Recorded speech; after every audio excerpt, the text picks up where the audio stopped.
Parashat Mishpatim. Después de haber recibido la Torá, empezamos con las leyes prácticas de la Torá. Bajamos un poco a tierra y tenemos que hablar con sinceridad. Tenemos que decir que no es fácil digerir los primeros versículos de esta parashá, los primeros psukim. El segundo tema que recibe el pueblo de Israel después de recibir la Torá en Har Sinai, Shemot capítulo 21, pasuk 7. Vejiimkor ish et vito leamá, y cuando venda un hombre a su hija como esclava, lo tetze ketzeta abadim, no saldrá como salen los esclavos. ¿Qué es esto? ¿Este es el mensaje que hay para transmitir al nuevo pueblo que recién se forma? Esta es la moral, la ética que venimos a transmitir, a compartir con el mundo. Empezar a vender a nuestras hijas como esclavas. Esta es la belleza de la Torá. Esta es la guía del amo del universo. La simple lógica, ¿sí? Si uno lo lee así, la simple lógica te dice acá hay un nivel de insensibilidad impresionante. Hace un par de semanas atrás, todo el pueblo era esclavo. Más de 2 siglos de dolor y sufrimiento. ¿Sí? Como está escrito en la Torá, y esclavizaron al pueblo de Israel con trabajo forzado, les amargaron la vida con trabajo duro, suspiraron los hijos de Israel a causa del trabajo y clamaron, y subió el clamor a Elohim. Ahora Baruch Hashem, ¿sí? Que finalmente se pudieron liberar del yugo del faraón, es ser libres, realmente ser libres. Lo primero que hay para decirle al pueblo que es, cuando vas a vender a tu hija como esclava, ¿qué es esto? Sí, obviamente hay algo que acá no estamos entendiendo y esto es lo que queremos descifrar, ¿qué es? ¿De qué se trata? Pero antes de sacar conclusiones, vamos a leer los psukim, vamos a leer lo que dice la Torá de adentro para entender, o por lo menos intentar entender, hacer el esfuerzo de intentar ver de qué se trata, de qué está hablando la Torá. Como dijimos, ¿sí? Capítulo 21 del libro de Shemot, pasuk 7 en adelante. Vejiimkor, ¿saben qué? Vamos a leerlo directo de la Torá. Vejiimkor ish et vito leamá lo tetze ketzeta abadim.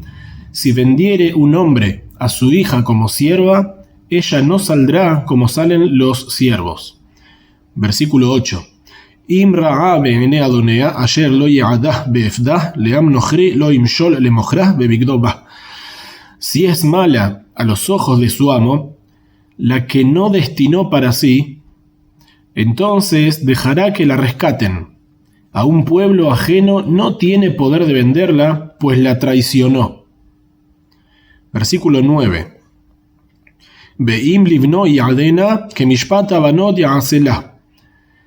Pero si a su hijo la destinó, como la legislación de las mujeres deberá hacerle.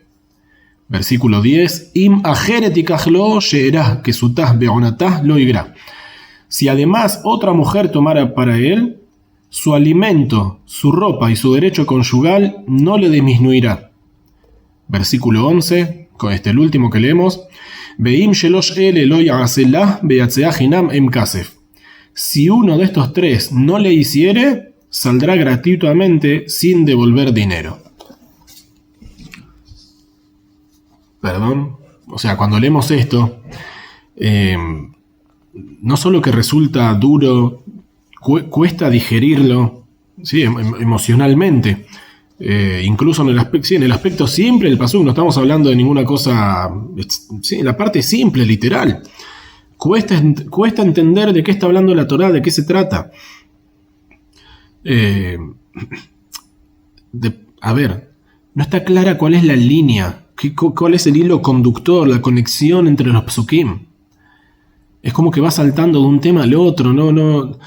Sí, preguntas simples que surgen de lo que leímos sin haber analizado nada. Lo que uno pregunta naturalmente. ¿Qué significa que no salga como salen los esclavos? ¿Cómo salen los esclavos? ¿Cómo debería salir? ¿De dónde tiene que salir? Después nos dice que si el amo que la compró, no se quiere casar con ella, la tiene que redimir. ¿Perdón? ¿Casar? ¿En qué momento se habló de casamiento? ¿Cómo pasamos al casamiento? Recién la compró como una esclava. ¿Cómo pasamos al casamiento? ¿Sí? Este hombre la compró para trabajar. Quiere una persona trabajando en su casa. ¿Quién dijo que casarse? Después dice que como el amo la engañó, no la puede vender a otro. ¿Cómo la engañó? ¿Qué hizo? ¿Qué pasó? ¿Cómo se supone que la engañó? ¿De qué? ¿Haciendo qué? Después dice que si la destinó para su hijo, para que su hijo se case con ella, que Mishpat Abanot Ya'asela, ¿sí? Como la ley de las hijas hará con ella. ¿Qué ley? ¿Cuál es la ley de las hijas? ¿Dónde está escrito la ley? ¿Sí? ¿Dónde figura en la Torá la ley de las hijas? ¿Qué ley de las hijas? ¿Cuáles son? No dice nada. Sigue diciendo la Torá, Veim Shelosh Ele, si estas tres cosas no hace con ella, Beatzea Hinam en Kasef, ella se va libre, ¿sí? No tiene que devolver dinero. No le debe nada, perdón, no le debe nada, ¿por qué? ¿Qué es lo que no hizo? ¿Quién no hizo estas tres cosas? ¿Por qué ella no debe nada? ¿Sí? La compraron como esclava, el hombre pagó por esta mujer, y ahora ella se va, no debe un peso. De vuelta, sí les pregunto, ¿entendieron algo? ¿Entendieron dónde está la línea que une una cosa con la otra? ¿De qué estamos hablando? Sí, sobre cada pasuk, sin haber profundizado sobre cada versículo, tenemos 2, 3 preguntas mínimo que surgen solas del pasuk, no tenemos que indagar. A ver, para nosotros que vivimos después de más de 3.300 años de que toda esta ley fue transmitida en el pueblo de Israel, ¿sí? Es realmente difícil de entender. Es difícil poder entender la revolución ideológica, intelectual, religiosa, social que traen estos versículos. En esencia, estos psukim, esta visión del mundo de la Torá, moldeó una gran parte de la moral del mundo occidental. Pero, sí, vamos por parte. Primero hacemos un pequeño prefacio, por decirlo de alguna manera, corto, y vamos a traer las palabras del Rambam, que el Rambam dice Torah befirushea nitená. ¿Sí? Torah befirushea nitená, es decir, la Torah fue entregada con sus explicaciones. Dios le entregó la Torah a Moshe con todas las explicaciones de cada pasú. Dice Rabbi Shimshon Rafael Hirsch que todos los psukim, esto es muy lindo, escuchen porque para mí fue una novedad. Nunca lo había visto así, nunca lo pensé así, y es muy lógico, es muy simple. Él dice que todos los psukim de la Torá, todos los versículos de la Torá y del Tanaj en general, son notas cortitas.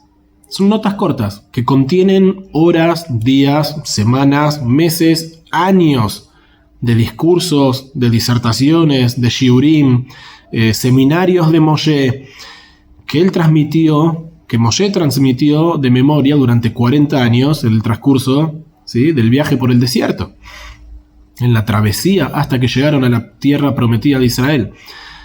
Moshe recibió las leyes directo en Har Sinai, ¿sí?, directamente de la boca de Hashem, y él se las transmitió al pueblo.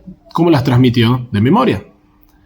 No recibió escrito en un libro todas las leyes, Hashem se las transmitió de memoria. Moshe después bajó y transmitió esas leyes que Dios le dijo, toda la Torá, cada ley, sí. Explicó, contó historias, dio un detalle, cómo se cumple, cómo no se cumple. Después de que él transmitió de manera oral, le dio al pueblo una lista resumida de todo lo que él explicó, de toda esta Torá que él transmitió. Es decir, que un solo pasuk puede contener, como dijimos recién, días, meses, años de explicaciones de shiurim de Moshe Rabbeinu. Estas explicaciones, que son los versículos de la Torá, a veces se pueden entender de manera simple. Uno lee y entiende lo que está hablando. Y hay otras que hay que profundizar mucho para entender de qué estamos hablando. Y este es nuestro caso. Está escrito en el libro de Devarim, capítulo 31, versículo 9. Vaichtov Moshe et Torah azot, y escribió Moshe esta Torah, Vaitenah el Kohanim benei Levi, y se las dio a los Kohanim, hijos de Levi, Anosim et Aarón berit Adonai be'el kol ziknei Israel. Así a los Kohanim que cargaban el arca del pacto de Dios y a los ancianos del pueblo de Israel. Vemos que Moshe escribió. Moshe, ¿cuándo escribió todo lo que él recibió en Har Sinai? La escribió el último día de su vida. El último día de su vida Moshe escribió la Torá. No fue apenas bajó de la montaña. De la montaña bajó con las tablas donde recibió los Aseret Adibrot. La Torá, Moshe la escribió el último día de su vida. ¿Sí? Está escrito en el Pasuk 9 del capítulo 31 de Devarim. Un capítulo después se termina la Torá completa. Es decir, cuando Moshe baja de Har Sinai, trae solamente los Aseret Adibrot. De vuelta, así, para traer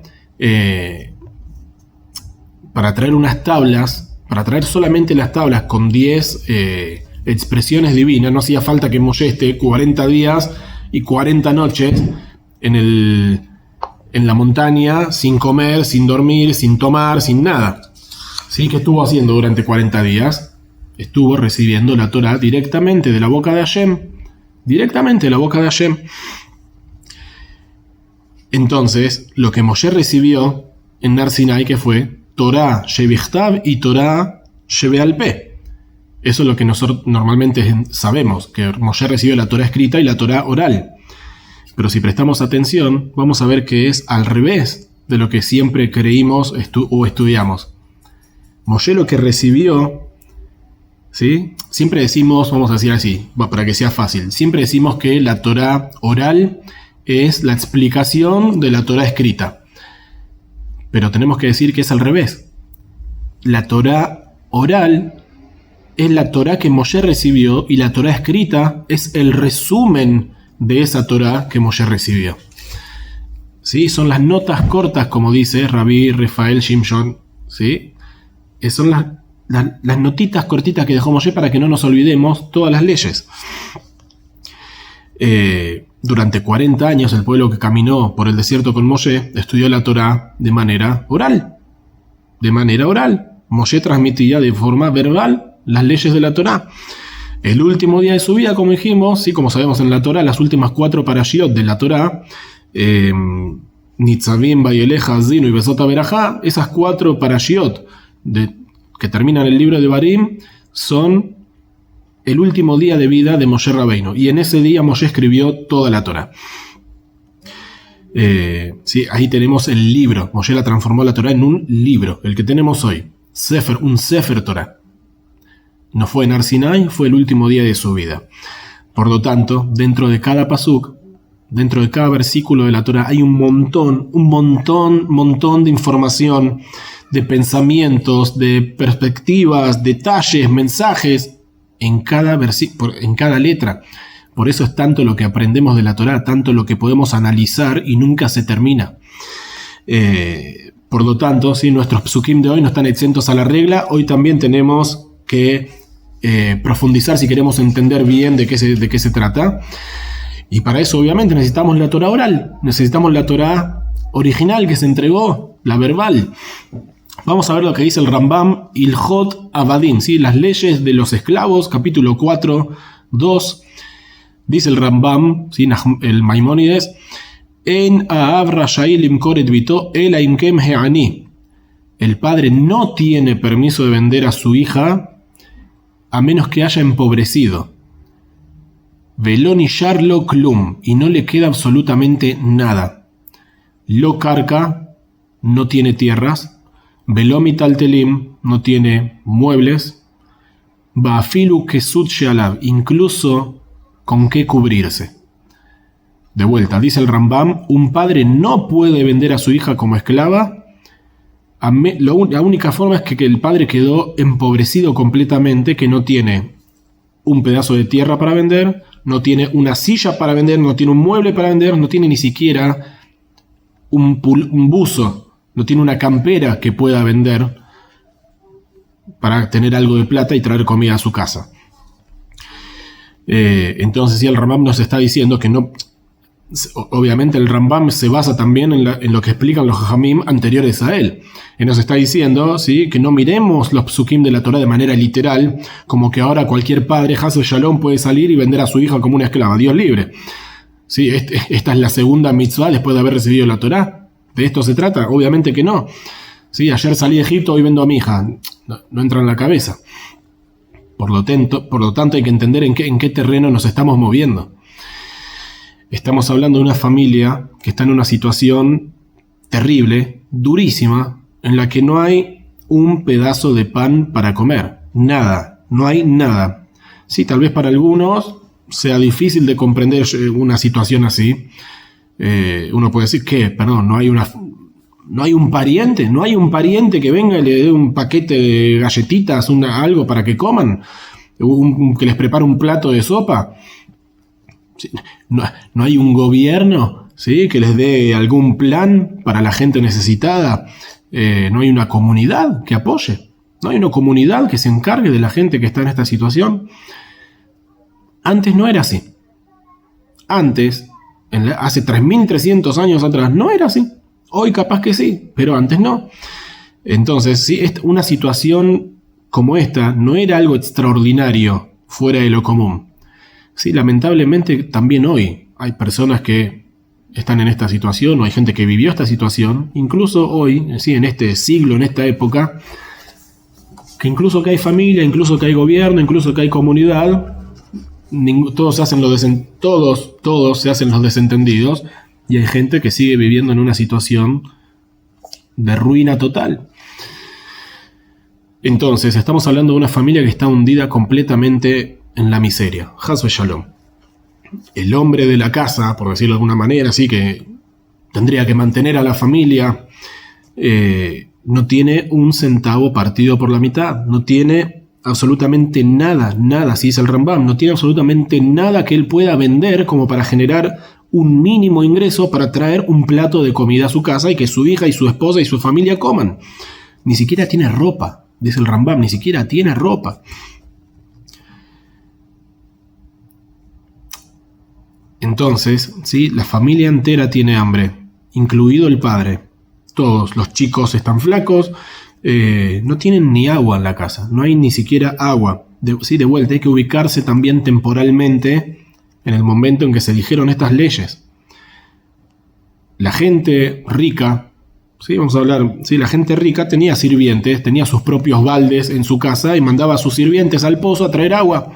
¿Sí?, como leemos de la Torá. Mandaron a Eliezer a buscar, mandaron a este a buscar, el otro fue y buscó. ¿Sí? Yitro mandaba a sus hijas, ¿sí?, en el caso de Yitro fue algo especial, pero sí, se iba al pozo con un balde, se buscaba agua.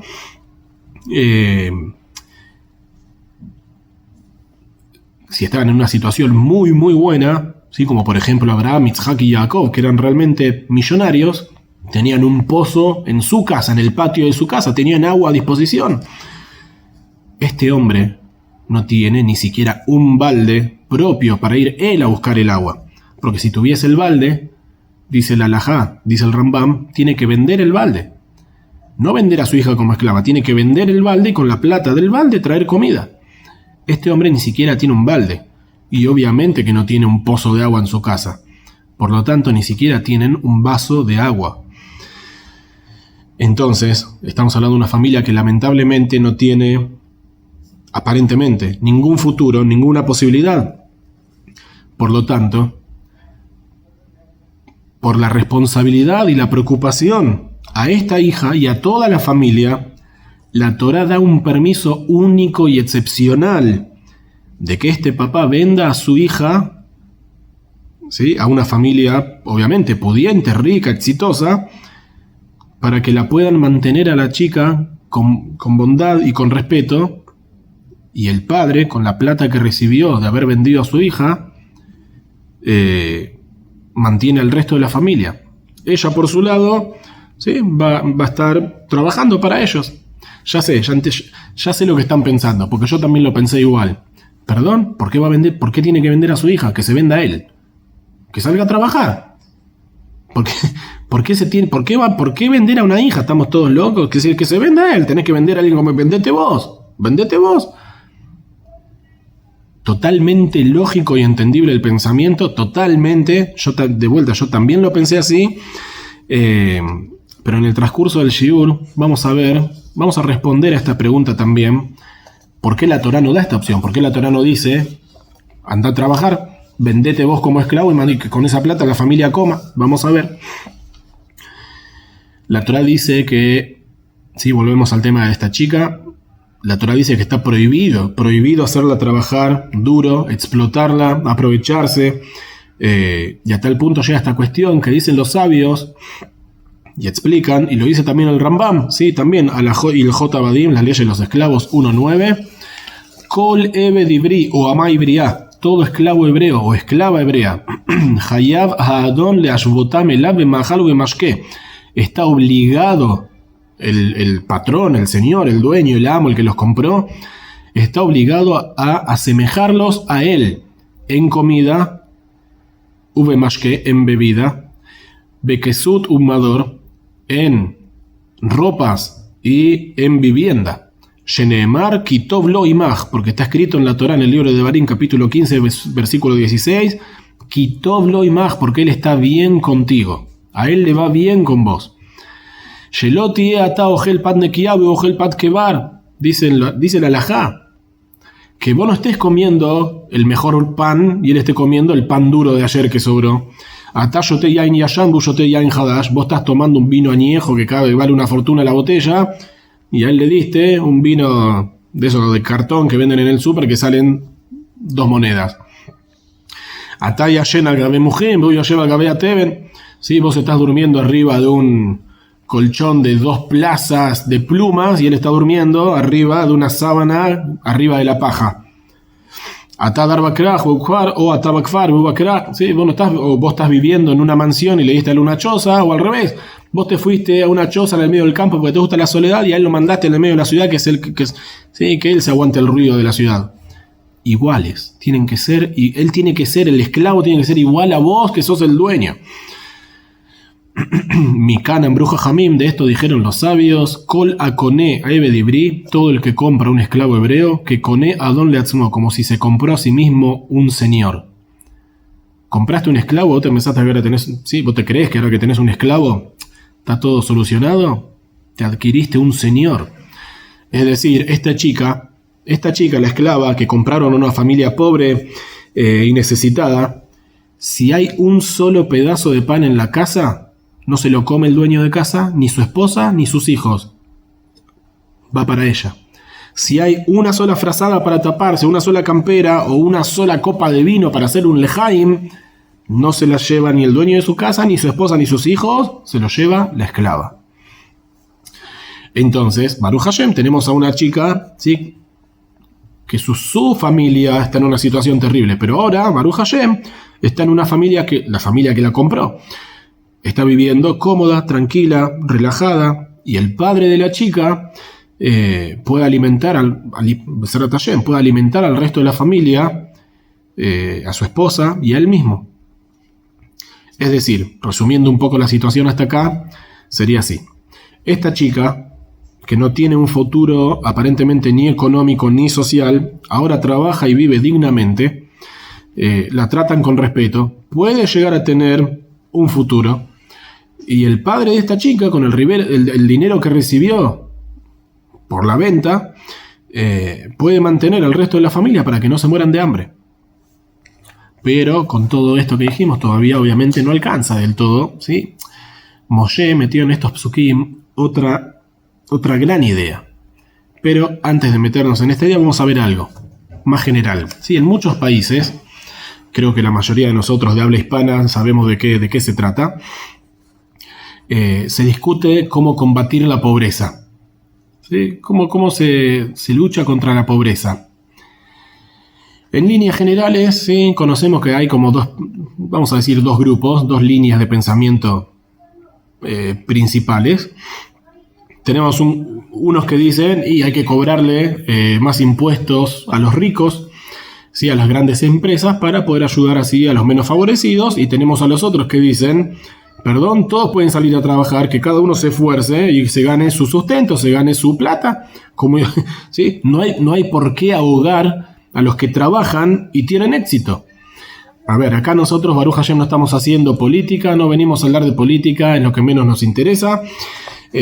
Cada una de estas posiciones tiene su punto, sí, pero en realidad el problema es mucho más esencial, va mucho más abajo. El problema real son las diferencias, los prejuicios, las distancias sociales que hay. Están los que crecen en barrios más céntricos, más potentados, más exitosos, cada uno que lo llame como quiera, donde el nivel educacional tal vez es un poco más alto y por lo tanto la sociedad les presenta, les da más posibilidades, más opciones de integrarse al mercado laboral. Por el otro lado, tenemos los barrios más humildes, más periféricos, más alejados, donde el nivel educacional tal vez sea más bajo, tal vez sea un poco más bajo, tal vez no, tal vez sea igual, tal vez es el mismo nivel de educación, pero las personas no tienen un traje caro para ponerse, para ir a la entrevista de trabajo. ¿Sí? Con suerte, esta persona tiene una camisa media arrugada, una camisa media arrugada y destenida, un pantalón gastado y algunas zapatillas agujereadas, ¿sí? Y como vivimos en un mundo que se fija mucho en las apariencias, en las cáscaras, en el envoltorio, ¿sí? Ya sabemos cómo funciona. Entonces, ¿qué se hace con estas diferencias? ¿Cómo luchamos contra esto? La única manera es que se terminen las distancias y la sociedad se una. Que se vuelva una comunidad. En una comunidad se unen personas de todos los estratos sociales. Vos vas al Bet Knesset en Shabbat, ¿sí? Baruch Hashem, yo hablo de mi experiencia como Yehudí. Nosotros llegamos al Bet Knesset, vamos todos los días, pero vamos en Shabbat principalmente a la tefilá, es el día que uno está relajado, tranquilo, va sin pensar cuándo me tengo que ir del templo al trabajo. Baruch Hashem llega y sabe que se puede quedar tranquilo haciendo tefilá como corresponde. Vos entrás al Bet Knesset, Shabbat, hiciste tefilá, hay un kiddush, ¿sí? La gente se sienta, están todos alrededor de la mesa. Toda la gente alrededor de la mesa. Tenés al rabino y los discípulos. Tenés a los morim, ¿sí? Tenés a los maestros y tenés a los alumnos. Tenés a los ricos, a los más pudientes, y tenés a los pobres, al menos pudientes. Tenés grandes y chicos. Están, sí, todos, cualquiera recibió una aliyá al Sefer Torah, a cualquiera se lo llamó para que suba al Sefer Torah. Todos comen del mismo herring, el mismo kigel y el mismo chunt. ¿Sí? No hay diferencias. Cantaron, charlaron, rezaron juntos. Esto achica muchísimo esa brecha absoluta que hay, ¿sí? Entre los distintos niveles de la sociedad.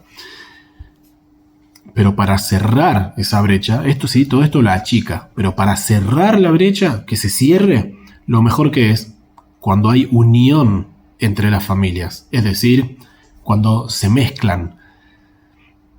No es que se sientan una vez a comer, una vez a la semana, una vez al mes, se ven cada tanto, o que rezan juntos en Shabbat. El tema es cuando hay unión de sangre, ¿sí? Carne de mi carne, hueso de mis huesos. Cuando la familia pobre contrae matrimonio con la familia rica, sí, el ADN, vamos a llamarlo así, espero que me entiendan lo que estoy diciendo, ¿sí? Que no se malinterprete, ¿sí? El ADN cambia, se vuelven una sola familia. Es una sola familia, se abre un abanico nuevo de posibilidades para los más humildes y también para los más pudientes, también. Sí, pues son dos mundos que se unen. Este es el segundo punto en estos psukim. No alcanza con que haya entrado un poco de dinero a la casa, porque bueno, no había pan para comer y entonces, bueno, vendí a mi hija y ahora sí podemos comer, mantener a la familia. No, porque si es así, como dijimos antes, si el punto es traer un pedazo anda a trabajar, anda a buscar hasta que te den un trabajo, o como dijimos, ¿sí? Toca puertas, junta donaciones, junta botellas, cartones, recicla algo, o vendete vos como esclavo. La Torá nos está dando una segunda opción, más duradera y más alegre. más profunda. El padre, por su amor y su sensibilidad, ve que acá, tal vez todo es tal vez, pero ve que acá tal vez hay un potencial de que su hija se pueda casar con el dueño de la casa o con alguno de sus hijos. Cuando hay una posibilidad como esta, ahí la Torá le permite al padre de la chica hacer algo tan drástico: venderla como esclava. Es decir, solo si el padre ve que hay una posibilidad de que su hija ingrese a esa casa y se quede en esa casa por buenos y largos años, no como una esclava que va a trabajar, sino como la esposa, la señora del dueño de casa, de algunos de los hijos del dueño de casa, ¿sí? Que su hija ya no va a tener que trabajar, ya no va a tener que abandonar la casa. Ahí la Torá permite venderla a esta chica. Obviamente que si el dueño de la casa o alguno de sus hijos está interesado en la muchacha, obviamente que se le pregunta a ella si ella está interesada. ¿Sí? Nunca estamos hablando acá de cosas por obligación, jamás. Si la chica está interesada en que se dé esa unión, Baruch Hashem. Si es así, entonces se puede generar una nueva realidad en la que ella pasa a formar parte de la familia, y esta chica que creció en una situación, como dijimos, económica y social muy dura, en la que no tenía o tenía muy pocas probabilidades de tener alguna clase de futuro, de triunfar, ahora Baruch Hashem tiene un futuro prometedor. Por lo tanto, continúa la Torá, y ¿qué nos dice? Imra bene adonea, si no le gustó al dueño de casa, ¿sí? Versículo 8 del capítulo 21, como le dijimos, si es mala a los ojos de su amo, la que no destinó para sí, entonces dejará que la rescaten. A un pueblo ajeno no tiene poder de venderla, pues la traicionó. La traicionó. ¿Cómo la traicionó? ¿Cuál es el engaño? ¿Cuál es la traición? Él compró una esclava. Ella, por algún motivo, dice la Torá, si ella es mala a los ojos de su señor, no la quiere, no se quiere casar con ella. Él no la puede vender a otro, ¿sí? ¿Por qué? Porque la traicionó. ¿Qué traicionó? ¿A quién? ¿Cómo? ¿Cuándo? ¿Qué hizo? La traición es justamente el hecho de que no se casó con ella, ¿sí? O uno de sus hijos. Esa es la traición. A ver, es verdad que ni él o ninguno de sus hijos, ¿sí? De vuelta, ni incluso la chica, ninguno está obligado a casarse. No es una obligación. Por eso se llama abgidá, ¿sí? Traición. Pero, ¿por qué fue vendida esta chica a esta casa? ¿Por qué se vendió esta chica acá, justo a esta familia? Porque el padre vio que había chances, había alguna opción de que su hija se case con alguien de esa casa. Si él sintió que había algo. Si eso no ocurre, hay una especie de traición, tanto del padre como del que la compró. De vuelta, no es una traición de si me engañó con otra. Acá no, si estamos previo a un casamiento. Entonces es más, ¿sí? ¿Me entienden? Es más fino la cuestión. Ellos creyeron que había una posibilidad de generar alguna clase de relación, pero como no sucedió, decimos, ¿sí? Retrospectivamente, se llama engaño. Porque al final ella entró a una casa ajena a trabajar, incluso con todo lo bueno que le dan y que la tratan más que bien y tiene cubiertas todas sus necesidades, ¿sí? Y el padre recibió dinero por eso. Se considera un engaño si el objetivo final no se cumplió.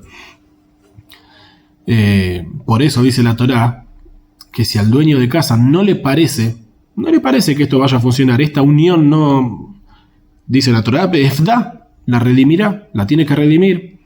Sí, es decir, ahora el dueño de casa tiene otra obligación: ayudar al padre de la chica a recuperar a su hija. Sí, a ver, ustedes no se quieren casar con ella, imaginemos al padre de la chica. Ustedes no se quieren casar con ella, no hay ningún problema, perfecto. Sí, pero si es así, si es así, ella ya no tiene lo que hacer en la casa de ustedes. ¿Sí? A pesar de que hubo un pago de por medio y no hay un engaño ¿sí? físico, la chica tiene que estar con papá y mamá, no en una casa ajena trabajando. Entonces ahora hay que encontrar una solución al problema y ayudar al padre a redimir a su hija. ¿Sí?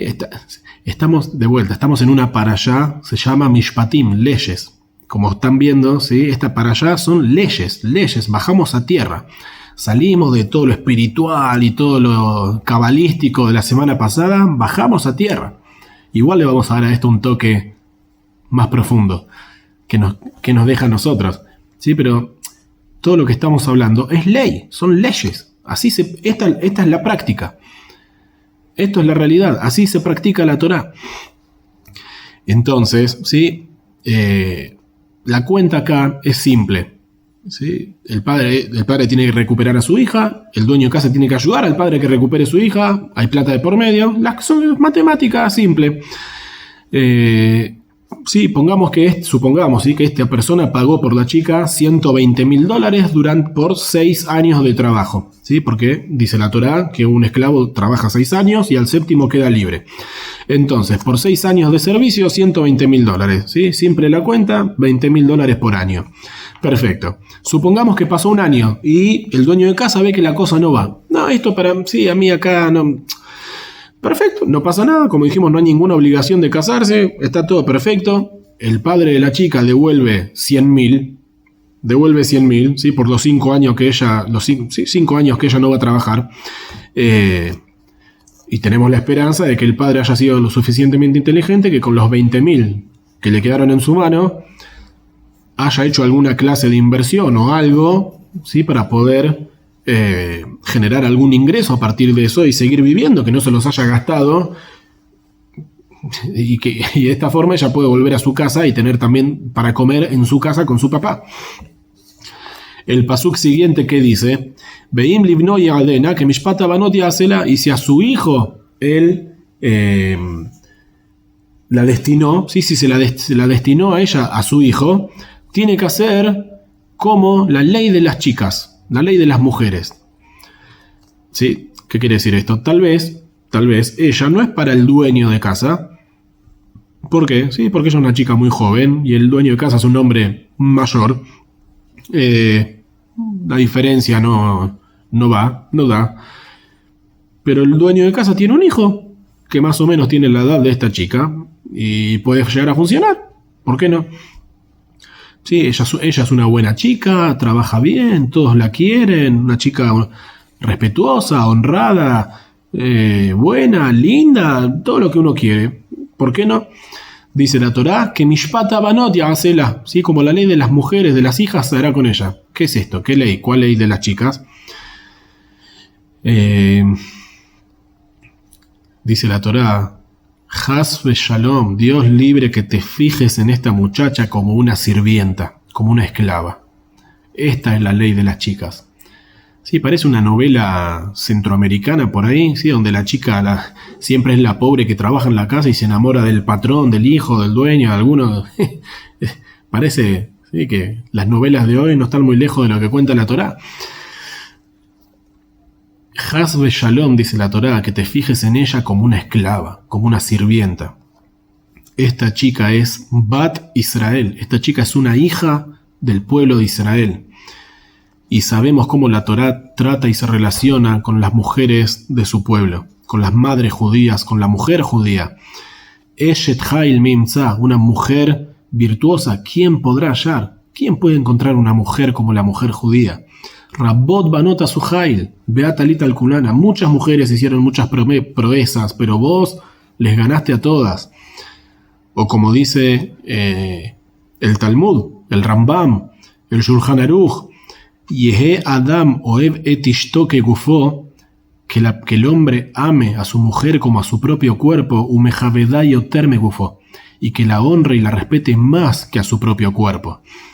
Esta es la ley de la Torá y del pueblo judío hace miles de años. Dice la Torá que Mishpata Banot Ya'asela, como esta ley de las mujeres, así harás con ella. Ella no es una esclava, ella no es una sirvienta, no te confundas. No te confundas. Ella es una hija del pueblo de Israel. En este aspecto es tu hermana. Es una hermana tuya del mismo pueblo, que por una situación en particular entró a esta casa a trabajar, pero tranquilamente se puede casar con el dueño de casa o con el hijo del dueño de casa. Entonces ahora vamos a aclarar un punto práctico, ¿sí? ¿Cómo se santifica una mujer para matrimonio en el pueblo judío? ¿Cuáles son las reglas que hay que cumplir? Es decir, ¿cómo se llega al compromiso para la boda, para el casamiento? Dice la Gemara, hay 3 maneras de formalizar esta cuestión. Primero, mamón, ¿sí? Plata, kesef, dinero. Segundo, shtar. Shtar significa un documento, ¿sí? La ketubá. Y tercero, intimidad. Una relación, ¿sí? La intimidad entre la pareja. Sí, hoy en día se hace, sí, en la jupá, cuando se hace la jupá, entre comillas, se cumple con las 3 cosas. Pero lo primero que se hace es dinero. ¿Qué significa dinero? Sí, no es que compro a mi esposa, sí, a veces se entienden estas cosas, no todo el mundo la entiende como corresponde. Significa que uno le entrega, sí, dinero es el anillo que el novio le entrega a la novia. El novio puso de su dinero y compró un anillo, ¿sí? Y cuando el hombre, el novio, pone el anillo en el dedo de su mujer, ella queda santificada, apartada para él. Es decir, el novio entrega algo que tiene un valor en dinero a la mujer. Si ella acepta, Baruch Hashem, tenemos una nueva pareja. Ahora, ¿sí? No nos vamos a meter en los otros 2 puntos, porque no es en la cuestión de este shiur. Pregunta, en nuestro caso, vamos a lo que es nuestro caso acá. Si el dueño de casa o uno de sus hijos se quiere casar con esta chica, ¿le tiene que dar algo a esta chica? ¿Le tiene que dar un anillo? ¿Le tiene que dar algo que tenga un valor? ¿Sí o no? Viene el patrón o viene el hijo, me quiero casar con vos. ¿Le tiene que traer un anillo a esta chica? Dice el Rambam, Ilhot Abadim 4.7, Keitzad mitzvat Yehud, ¿sí? ¿Cómo es la mitzvah para, ¿sí?, tener esta proximidad a esta chica? Omerla bifneshnaim, agarra y le dice a ella delante de 2, es decir, trae dos personas, 2 testigos, y dice, Areyat me kudeshet li, he aquí que tú eres santificada para mí. O le puede decir, Areyat me ureset li, he aquí que tú eres consagrada para mí. O le puede decir, Areyat li leisha, he aquí que tú eres para mí mi esposa. Con cualquiera de todas estas frases que él diga, dice el Rambam, Be'einot sarich liten la klum, no necesita darle absolutamente nada. Shemaot arishonot le kidushim nitnu. ¿Por qué no le tiene que dar nada? ¿Por qué solamente con decirle, vos sos mi esposa, vos estás consagrada para mí? ¿Por qué con eso se terminó? Dice el Rambam, porque las primeras monedas, la primer plata que le entregó, la entregó para casarse con ella. Es decir, el dueño o el hijo del dueño de casa, ellos ya pagaron, ya se pagó por esta chica. Tal vez hace 3 años atrás que él la compró, ¿sí?, como su esclava, y le dio el dinero al padre de la chica. Dice el Rambam, de vuelta, no te equivoques, vos no compraste una esclava, vos diste plata para casarte con ella. Vos diste plata para casarse con la chica, no para comprarla como esclava. De entrada ese fue el plan. Casarse, que haya una relación con esta chica. Por lo tanto, si ella se casa con alguno de ellos, pasaron 3, 4 años desde que ella está trabajando en la casa, no decimos que ella fue una esclava durante 3 o 4 años y ahora se transformó en la señora de la casa porque se casó. Por cuanto que el dinero que se pagó por ella hace 3 años atrás, ¿sí?, de entrada se pagó con esa intención para casarse, ¿sí?, es decir, el dinero se entregó retrospectivamente para que ella se case con ellos. Desde que entró en la casa, esta chica siempre fue la señora de casa. Nunca fue una esclava, siempre fue la dueña de casa. Es increíble. Cambia completamente las perspectivas de todos estos psukim, cambia completamente. La palabra amá, ¿sí?, la palabra amá que dice la Torá, como leímos, ¿sí?, que si el Behimkor Ish et Vito le amá, si va a vender un hombre a su hija como amá, como esclava. La palabra amá también significa, viene de la palabra em. ¿Qué significa em? En hebreo em significa madre. Es decir, se vendió a esta chica de entrada para que ella sea una madre, para que ella se vuelva una madre, para restituir el honor de toda una familia. Imagínense a este hombre. Sí, es lógico, es lógico. ¿Por qué es lógico? Porque imagínate vos, sos el dueño de casa. Vos sos el dueño de casa. Vos compraste a esta chica, la esclava. Después te casás con ella. ¿Cómo la presentás a tus amigos? ¿Cómo se la presentás a la sociedad? Hola, bueno, les presento a mi mujer que antes fue mi esclava. Sí, como la conocen, sí, 4 años fue mi esclava, pero ahora es mi señora. No, obviamente que no. Nadie va a tratar así a su propia esposa, nadie va a decir una locura, algo así. De entrada, la intención, ¿cuál fue? Esta es mi futura esposa. Esta va a ser mi futura esposa, o la futura esposa de alguno de mis hijos, no mi esclava. Ok, ahora supongamos que el esposo, de vuelta, ya sea el dueño de... Siempre que hablamos, ¿sí? Estamos hablando del dueño de casa o de alguno de sus hijos. Supongamos que se quiere casar con otra mujer, ¿sí? De acuerdo a la ley de la Torá, un hombre puede tener varias esposas. Hoy en día no se acostumbra, pero por la ley de la Torá, uno puede casarse con varias mujeres. Supongamos que se quiere casar con otra, no hay problema, se puede. Pero dice la Torá, ¿y qué pasa si ella queda relegada? ¿Qué pasa con esta chica si por casarse con otra, el esposo ya no le presta atención? Dice la Torá, no, ojitos, ni se te ocurra. Que su tabe onatás loigra. No puede haber nada que disminuya su honra y sus necesidades, ni físicas, ni emocionales, ni espirituales, ni psicológicas, ni sociales, ni familiares, ni nada. She'era, su alimento, que su cobertura, es decir, su ropa, y onatá, y su temporada, es decir, la intimidad. Todo esto no puede faltar. El marido le tiene que proveer todo esto a su esposa todo el tiempo, aunque se case con 3 mujeres más. A cada uno le va a tener que dar esto. Termina diciendo la Torá, Beim shelosh ele, lo yasela, y si alguna de todas estas 3 cosas no hace con ella, beyatzea hinam em kasef, saldrá libre sin deber nada. ¿Qué son estas 3? ¿Cuáles son estas 3 cosas? ¿De qué 3 cosas estamos hablando? ¿Que no le dio de comer o no le dio ropa? ¿O no tuvo intimidad con ella? No. Que no la tomó como esposa para sí mismo o para alguno de sus hijos y que no hay cómo redimirla, ¿sí? Que el padre no tiene cómo venir a redimirla. Si es así, ella sale de esa casa y se va gratis. ¿Qué significa gratis? Hinam, ¿cómo gratis? El hombre pagó, como dijimos, $120,000 por ella. ¿Qué gratis? ¿Sí? Y si no hay casamiento, ¿cuánto tiempo tiene el amo, el dueño de casa, para decir, para avisar que su intención no es casarse? ¿Saben qué? Esto no funciona. Vamos a cortar con esto acá. Dicen los jajamim, tenemos varias opciones. La primera es, si la chica cumple 12 años, se terminó. Es decir, si se vendió a la chica cuando era chica, realmente chica. Sí, de vuelta hay que ubicarse de vuelta temporalmente. Sí, a Yosef lo vendieron cuando tenía 17. Acá a esta chica la vendieron cuando tenía 10, 11. Sí, al ser más chica es mano de obra que tiene más tiempo de uso. Sí, hay que entender de qué estamos hablando. Nosotros, una persona joven, trabaja mejor que una persona mayor. Tiene más fuerza, dura más, aguanta más.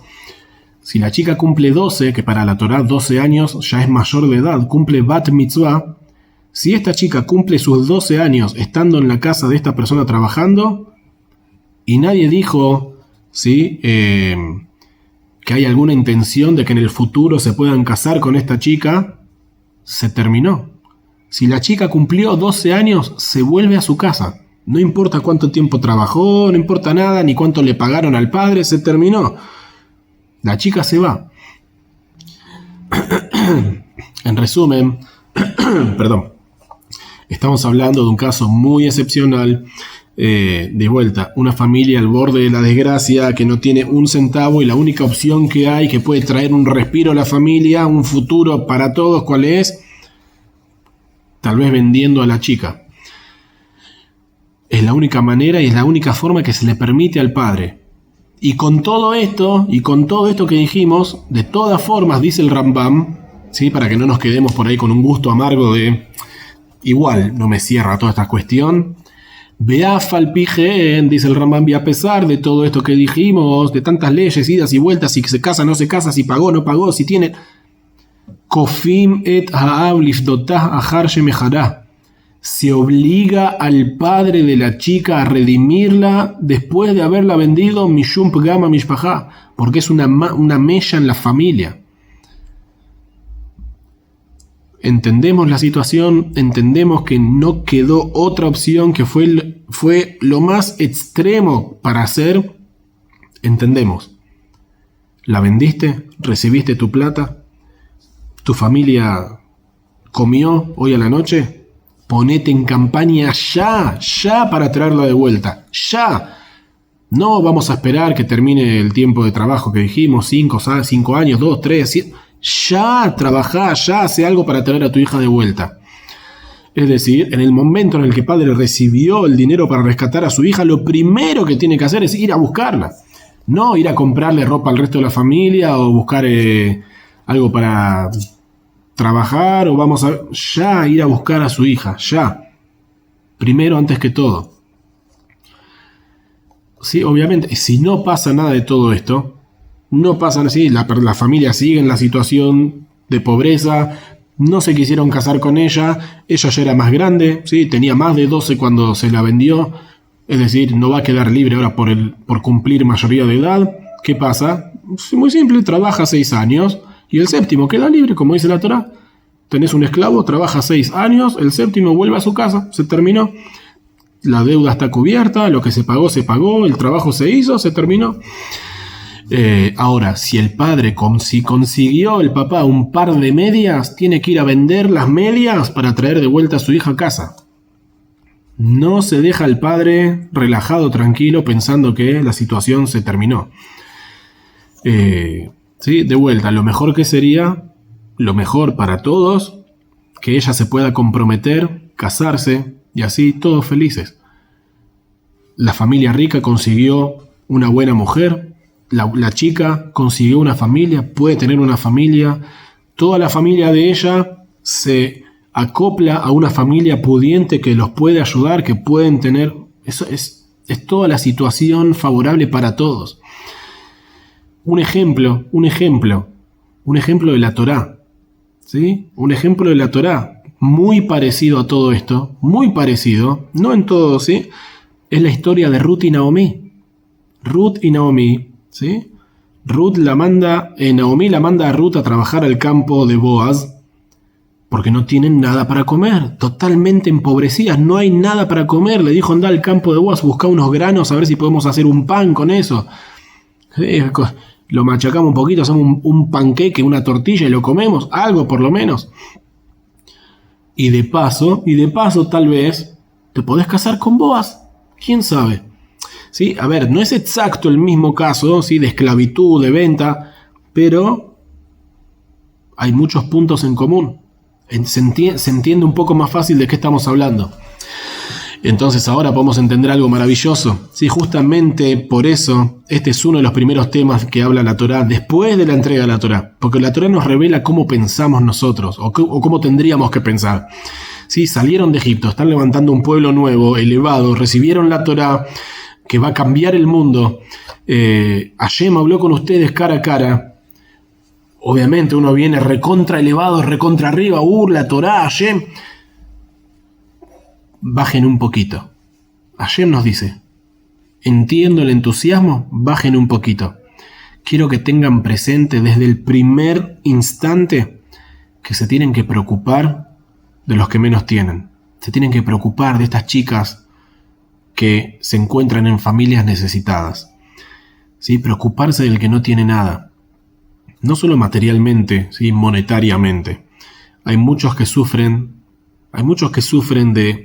de pobreza en otro nivel. Opresión, problemas psicológicos, familiares, espirituales, sentimentales, sociales, comunitarios. ¿Dónde se ve la fuerza, el poder, la moral de un pueblo?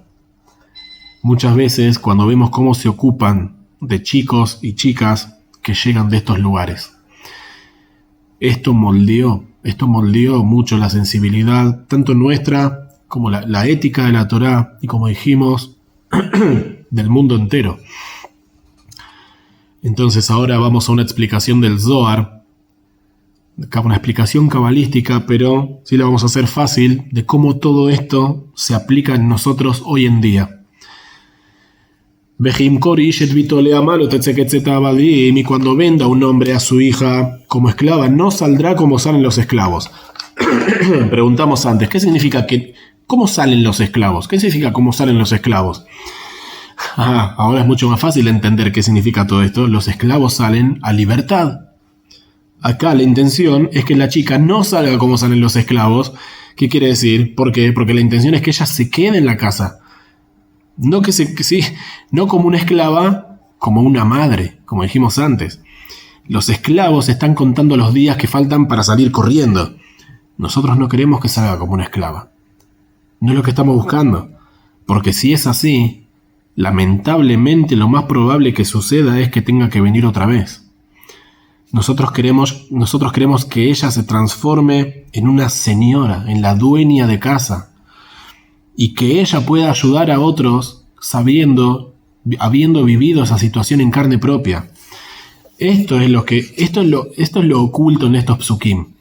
Cuando entendemos esto, entendemos todo lo que pasa, y de otra manera completamente distinta. Nos dice el Zohar, no saldrán como salen los esclavos, como salieron los esclavos de Egipto. ¿Cómo salieron los esclavos de Egipto? ¿Qué nos dice la Torá? Shemot capítulo 14, pasuk 5, Kibaraj Ha'am, se escapó el pueblo. Como cualquier esclavo, busca huir, escapar. Nosotros no queremos que esta chica esté buscando huir o escaparse, salir corriendo de la casa donde se encuentra. No queremos que ella se sienta que está en manos del faraón.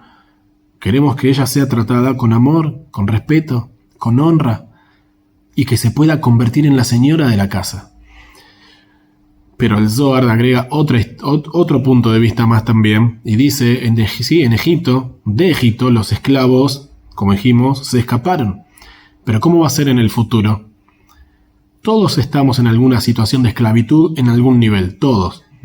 ¿Cómo va a ser en el futuro cuando llegue Mashiach? Libro de Yeshayahu, capítulo 52, pasuk 12. Ki lo bechipazon tetzeu, ubimnusa lo telejun, ki olech lifnechem Adonai, umeasifchem Elohe Israel. Dice el libro de Yeshayahu, capítulo 52, pasuk 12. Porque no con apresuramiento saldrán, ni en huida se irán, porque va delante de ustedes el Eterno y vuestro congregador, el Dios de Israel. ¿Sí? Cuando llegue Mashiach, ya en cualquier momento, no vamos a salir huyendo, no vamos a correr, vamos a ir tranquilos, relajados. ¿Qué quiere decir esto? Muy lindo, dice el Tzemach Tzedek, el nieto del Alter Rebbe, el nieto del Alter Rebbe, el nieto del Admur HaZaken, dice, ¿qué significa cuando un hombre venda a su hija como esclava? Ish, sí, Vijimkor Ish, cuando venda un hombre, dice el Tzemach Tzedek, Ish, ¿quién es Ish? ¿Quién es hombre? Hashem. Hashem es el Ish. Dios es el hombre, porque está escrito en la Shirat Hayam. ¿Sí? Hashem Ish Milchama. Dios es un hombre de guerra. ¿Quién es Bito? ¿Quién es su hija? Su hija es la Neshama, el alma. El alma que es Helek Elokam Imal Mamash. Nuestra alma es una parte divina de él, literal. Por lo tanto, nuestra alma es hija de Dios. Es decir, cuando Dios envía a su hija de los mundos espirituales allá arriba a este mundo físico y material, dentro de un cuerpo físico, ¿cómo vemos nosotros? ¿Cómo observamos nosotros esta tensión entre cuerpo y alma? Muchos, a lo largo de muchos años, a lo largo de la historia, optaron por quebrar la materia. Ayunos, mortificación, porque el objetivo ¿cuál es? Que el alma se escape del cuerpo, que huya. Pero no, nosotros, ¿sí? A nosotros nos dice el Tzemach Tzedek, basado en las palabras del Zohar, el objetivo de la Torá, ¿cuál es? ¿Cuál es el objetivo de la Torá? Lo tetzé ketzet abadim. Que no se vaya como se van los esclavos, que no huya. El objetivo no es que la Neshama huya del cuerpo, que salga despavorida, sino que haya armonía, una relación, intimidad, que se puedan unir el alma y el cuerpo. El objetivo final de la Torá y del Yahadut, ¿sí? No es anular el cuerpo, dejarlo de lado, huir de él. El objetivo final es refinarlo, elevarlo, hasta que el alma y el cuerpo se vuelvan uno, tengan Shalom Bait. Está escrito en el libro de Job, el libro, sí, el famoso Job, capítulo 19, pasuk 26, Umi besari ejeze eloká, y de mi carne, Umi besari, y en mi carne veré a Dios. Sí, con nuestros propios ojos, nuestras carnes físicas vamos a poder ver a Dios. Es decir, dice el Alter Rebbe, que vamos a tener la posibilidad de ver a Hashem a través de nuestros ojos físicos, en nuestra carne. Increíble. Es decir, hay que pulir la carne, pulir lo físico, hasta que veamos divinidad. Ya que el aspecto más profundo del cuerpo, en realidad, es divinidad. Nuestro cuerpo y nuestro mundo físico es energía divina. Son energía divina. Es verdad que hay momentos en los que la situación es Imra Bene Adonea, ¿sí? Que está siendo mala a los ojos de su señor. El Adón, ¿qué dice? ¿Sí? El amo, ¿qué dice? No estoy interesado en vos. ¿Sí? No te estás portando bien, no estoy interesado en vos. Y ella se tiene que ir. Haz Shalom. Creo que me entienden de qué estamos hablando. Pero el objetivo es Lo tetzé ketzet abadim. Por el contrario, como dijimos, el Hidush, la innovación acá de la era del Mashiach, ¿cuál es? Lo bejipason tetzeu, no van a salir huyendo despavoridos. Sino, tenemos otro versículo también, el libro de Yeshayahu, también, capítulo 30, pasuk 15. Kijo amar Adonai Elohim kedosh Israel, beshuvah vanachat tivasheum beashketu bebitchat tihye geburatchem. ¿Sí? Y es Isaías, Yeshayahu 30, 15. Porque así ha dicho el Señor, el Eterno Santo de Israel, retornando con tranquilidad se salvarán, con quietud y seguridad será vuestra fortaleza. La unión va a ser tan fuerte, que el alma va a ser la esposa del cuerpo, el cuerpo va a ser el marido, es decir, el cuerpo va a ser el que influye, el que, en algunos aspectos, así es hoy, en algunos aspectos, incluso hoy, el cuerpo es más elevado que el alma. Está escrito en los libros de Kabbalah y los libros de Hasidut, que en los días del Mashiach el alma se va a nutrir del cuerpo, va a recibir su alimento del cuerpo físico. Sí, lo dijimos creo la semana pasada o la anterior, ya no me acuerdo, pero lo dijimos hace poco, ¿sí? Como dijo el Magi de Mesrich, como le dijo a su hijo, Rabbi Abraham Amalach, le dijo Nekev Katan Baguf, un agujero pequeño en el cuerpo, Nekev Gadol Baneshama, es un agujero grande en el alma. El Rebbe contó una vez que su suegro le contó que cuando él era chico y estaba con su papá, ¿sí? El suegro del Rebbe le contó que cuando él era chico y estaba con su papá, el Rebbe Rashab, su papá, el Rebbe Rashab, se arremangó, ¿sí? Así se arremangó y se tocaba la piel, se tocaba así la carne y le dijo a su hijo, Yosef Yitzhak, ¿sí? El hijo se llamaba Yosef Yitzhak, ¿sí? Con el acento ashkenazí, le dijo Yosef Yitzhak, Bitayer de Gufis, le dijo en Yiddish, Bitayer de Gufis, le dijo Yosef Yitzhak, fíjate cuán preciado es el cuerpo. Por este cuerpo físico, por este mundo material, Hashem derramó tanta Torah y mitzvot. Las mitzvot no son solamente para el alma es pura. El alma viene de Dios directo, el alma no necesita refinamiento, el alma es refinada, el cuerpo necesita refinarse. La Torah y las mitzvot son también y principalmente para el cuerpo, para nuestras acciones, nuestras palabras, nuestros pensamientos. Lo tetzé ketzet abadim. no saldrá como salen los esclavos. El objetivo de toda la creación, al final de cuentas, es revelar la maravillosa armonía entre el cuerpo y el alma, la materia y el espíritu, el cielo y la tierra, hasta que se vuelvan uno.